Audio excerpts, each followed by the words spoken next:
Good form, old man. You know you're not really Peter Pan, don't you? This is only a dream. When you wake up, you'll just be Peter Panning. What if one of the most beloved childhood adventure films was secretly one of the most chaotic productions in Hollywood history? Hook may look like a pure magical film on screen, flying pirates, colorful food fights, Robin Williams bringing Peter Pan back to life, but when the director himself openly says that he struggled, you know there's more to the story that you didn't notice on your first watch. And not to mention, the film had one of the biggest budgets of its time. So today, we'll have a look at 15 crazy facts about Hook that might completely change how you see this movie forever. Number 15. Spielberg publicly regrets the film.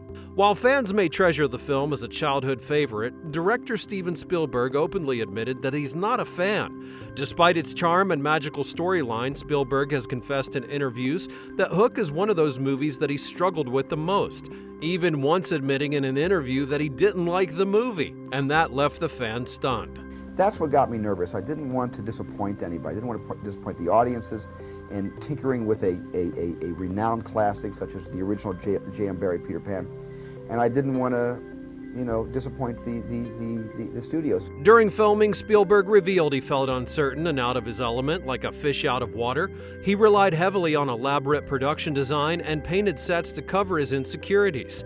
He even admitted that certain parts, especially the Neverland scenes, are tough for him to watch. He's hinted that if he could remake the movie today with modern technology, he might use a more futuristic approach to change the vibe. Just imagine what he would create with today's CGI and motion capture technology. Number 14. Dustin Hoffman stayed in character for weeks. When Dustin Hoffman took on the role of Captain Hook, he became Captain Hook. At least that's how it felt on set.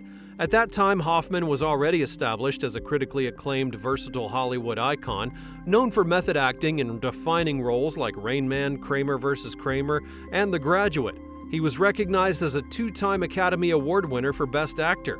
So, it may seem like something out of a Hollywood rumor, but Dustin Hoffman's deep dedication to playing Captain Hook was quite real. He had thrown himself completely into the role, bringing out the pirate's wicked personality, even when the cameras weren't rolling. His commitment was meant to keep the intensity alive.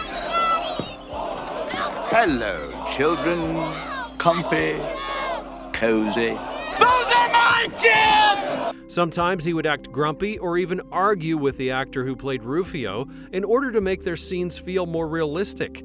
Unlike Dustin Hoffman, Dante Dasco was known as a young and up-and-coming actor and dancer. People say the argument was all part of how he got into character to make the tension between Hook and Rufio seem real. He didn't actually live as Captain Hook, but his serious focus on the role had made it difficult to tell where the actor ended and the pirate began. That's probably why his scary and intense energy came through so strongly on the screen.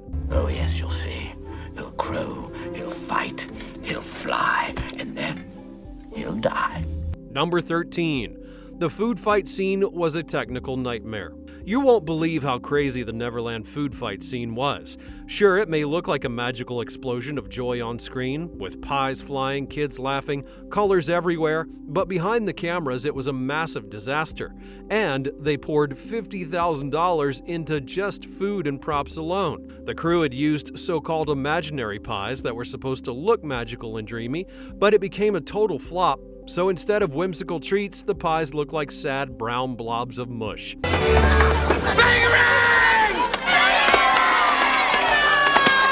Spielberg had seen the footage and said absolutely not. Everything had to be scrapped then and there. They then decided to remake the pies using whipped cream dyed in super bright colors in order to match that wacky Neverland feel. It may sound easy, but they had already lost an entire day and everyone was feeling the pressure. On top of it all, costumes got ruined, the set was a mess from the whipped cream splatters, and they had to start everything over again. Just think about all the money that was wasted in the process. If they had taken the time to test out the whipped cream beforehand, they could have well avoided the disaster. Number 12. Robin Williams' off-script riffing caused continuity chaos. Robin Williams was like a big ball of creative energy on the set of Hook, and before working on the film, he was already a major star known for his rapid-fire improv stand-up comedy. Because of it all, he brought his unique energy to the set, The cameras were rolling, everyone had their lines ready, and then Robin begins making up his own stuff. Playing Peter Pan felt as though he was bringing his own magic to the role. He would even think up funny jokes on the spot, come up with fresh lines, and create entire scenes out of nowhere. You are just a punk kid. I want to speak to a grown-up. All grown-ups are pirates. Excuse me? The other actors had to keep up with his energy just to go with whatever he did. It was amazing, but also chaotic because none of it was planned. The drama doesn't end there, though. The people in charge of continuity must have had a hard time keeping up. One moment, Robin is saying something super emotional that touches everyone, and the next he's cracking a joke so funny the entire cast can't stop laughing. The script went pretty much out the window, but that's what happens when you work with a comedic genius like Robin Williams. Number 11. They built large sets on sound stages. Director Steven Spielberg didn't head to any exotic locations to film most of the scenes, like you might expect for a magical place like Neverland, but instead they created the entire world inside of Sony Pictures Studios in Culver City, California. And when I say created, I mean massive sets that brought the story to life. They used 9 sound stages, each one having its own elaborate environment. Stage 30 was home to the Lost Boys Wild Playground and their iconic treehouse structures, and then there was Stage 10 where they built Captain Hook's ship cabin. Oh, and Stage 27? It housed a full-size Jolly Roger pirate ship with the dock and all. These weren't just tiny sets or fake facades, they were full-on detailed builds that made the actors feel as though they were actually living in Neverland. Number 10. The film was originally much darker.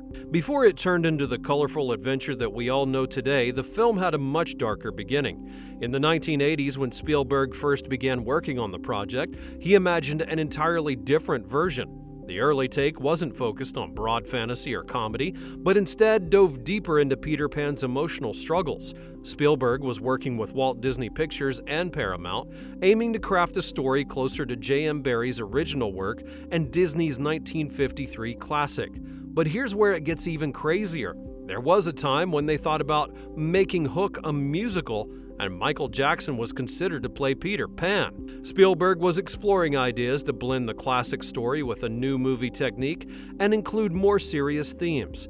But by 1989, he decided to leave behind the darker ideas and turn the project into a family-friendly movie instead. Number 9.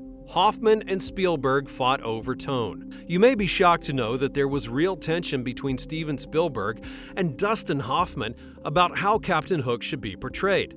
Hoffman had dove deep into the theatrical, dramatic side of the character, making him almost Shakespearean, and Spielberg, on the other hand, wanted a light-hearted and whimsical tone that felt like a dreamy adventure for children. This creative conflict gave the movie a unique but uneven feel, as some critics have pointed out. Hand over my son now, and you and your men may go free. Why don't you ask the lad yourself? Jack, someone to see you. The shifts between big fantasy moments and heart-tugging drama, along with the playful humor, were not always smooth. Many even say that Hoffman's intense performance didn't fully fit into Spielberg's childlike vision. To make things even more dramatic, the script was being rewritten constantly during production. Hook's lines were changed by different writers, and that made the process even more crazy.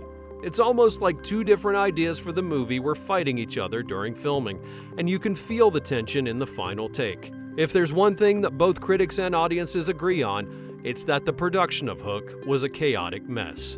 Number 8. David Crosby pirate cameo. The legendary musician David Crosby, from the iconic Crosby, Stills and Nash, makes a surprising cameo in the film as one of Captain Hook's pirates. Early in the movie, when the Jolly Roger crew is gathering, you can spot him in full pirate regalia, fitting right in with the rowdy gang of misfits. And if you look closely, you'll see him shouting, "Long live the Hook." It's a quick moment that's easy to miss, but it's a fun treat for fans of his music. Revenge is mine. Long live the Hook! Even though the role is small, it brings an unexpected touch of stardom into the film's already amazing cast. Seeing someone like Crosby in the middle of the high seas action adds to the excitement and charm, and it's not every day you see a musical icon taking part in a swashbuckling adventure. Number 7. Julia Roberts was labeled Tinkerbell by tabloids. During the making of Hook, there were lots of rumors about Julia Roberts being labeled Tinkerbell, a play on her character's Tinkerbell name mixed with the word hell. Stories began spreading that Roberts was difficult to work with, and some reports talked about her arguing with crew about her costume and how Tinkerbell should look. There were even claims she wanted changes that caused problems behind the scenes. I do not believe in fairies. Every time someone says, I do not believe in fairies, somewhere there's a fairy that falls down dead. It quickly became a big deal, and the name showed up in headlines, making the drama around the movie even bigger. Julia Roberts said that none of it was true, and even Steven Spielberg had never confirmed any of the stories. Still, though, the nickname stuck and became part of the mystery and the gossip about Julia Roberts. I can see why you have trouble finding a happy thought. So many sad memories, Peter.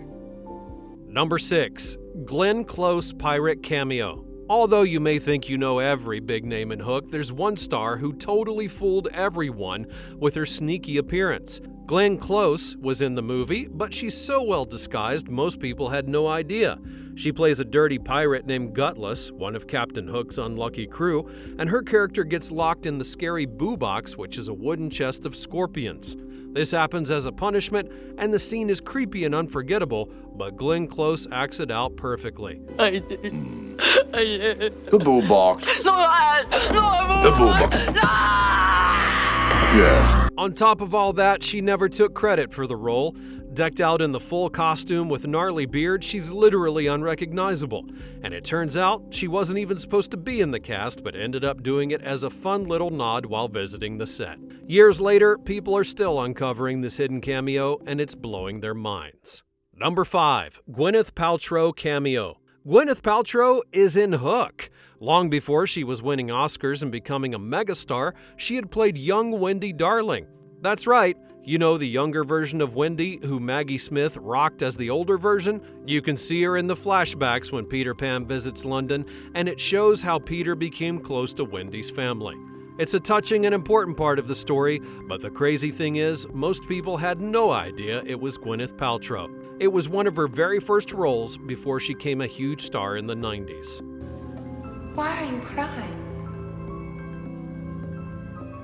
What's your name? Wendy Moira Angela Darling. Number 4. Phil Collins officer cameo. It's hard not to talk about this one that goes under most viewers' radar. Phil Collins, the legendary drummer of Genesis and iconic solo artist, is in Hook. He plays a British police officer. Early in the film, when Peter Banning is desperately reporting his kid's disappearance, Collins appears as Inspector Good, delivering lines with his natural British accent. Well, the lab boys can analyse this to the lot. So, Mr. and Mrs. Banning, we've wired the phones, and 2 of my lads will be outside at all times. But what makes it even more crazy is that Phil Collins wasn't primarily known as an actor. He had lit up stages with all of his music, but Spielberg gave him an unexpected cameo. Collins was so nervous that some of his lines had to be rewritten, and Dustin Hoffman even joked around to trim his dialogue and calm down his nerves. Number 3. The original ending tested poorly. Before the movie hit the theater, Steven Spielberg faced a nerve-wracking moment that almost made him believe the movie was doomed. During an early test screening of the film's rough cut, he sat amongst the audience anxiously watching, and as the movie played out, something didn't feel right. He grew so uneasy that he stood up and left the theater before the movie was over. Believe it or not, while the crowd would later give glowing feedback, Spielberg wasn't convinced. He felt the film wasn't clicking emotionally, especially the tricky Neverland scenes. So instead of staying to soak in the audience's reaction, Spielberg walked back to his car and slept in his limousine, haunted by disappointment. The experience highlighted issues that Spielberg felt about the movie's original structure, especially when it came to the ending. He openly admitted he wasn't sure if the conclusion delivered enough payoff. The challenge of balancing the magic of Neverland with a satisfying story had pushed him to rework parts of the film, and even decades later, Spielberg confessed that he avoids revisiting certain scenes because they remind him of that uncertain period. Number 2. Carrie Fisher secretly helped rewrite the script. This one is crazy because she's not even given credit for it, but believe it or not, Carrie Fisher secretly helped rewrite the script for Hook. That's right, Princess Leia had a hand in shaping the classic movie. Steven Spielberg brought her in to add a magic touch to the dialogue and to expand Tinkerbell's role. At first, she was only supposed to focus on Tinkerbell's lines, but her work spiraled into something much bigger. She ended up rewriting whole entire scenes, adding more jokes and giving Tinkerbell personality and depth. This uncredited work turned out to be a big deal in her career and helped her to become one of the top script doctors in Hollywood. It might be crazy to think about how her behind-the-scenes work had made the movie what it is, but most fans have no idea she was even a part of it. Number 1. The film was one of the most expensive movies ever made. Spending millions was not normal back then, so when Hook went into production with a reported budget of about $70 million, it was jaw-dropping. Adjusted for inflation, that's over $150 million today. Back then, only a few films had dared to step into that kind of budget territory, and it became a massive gamble. But why did it cost so much? Well, Hook went all out. They built full-scale sets for Neverland on multiple stages, a giant Jolly Roger pirate ship, and used practical effects that demanded a huge team. The cast was packed full of big names, and flying stunts needed complex rigs and weeks of coordination. Unlike modern movies full of CGI, most of the magic was done physically, which made it way more expensive. The entire thing took about 116 days to shoot. Even though critics had mixed opinions, the movie ended up grossing over $300 million worldwide. And now, years later, it remains a beloved classic that continues to inspire new generations of moviegoers. Now be sure to smash that like button if you enjoyed the video, and don't forget to subscribe so that you know when I upload another video like this. If you have any recommendations, let me know in the comments below. Thanks for watching, and I'll see you next time.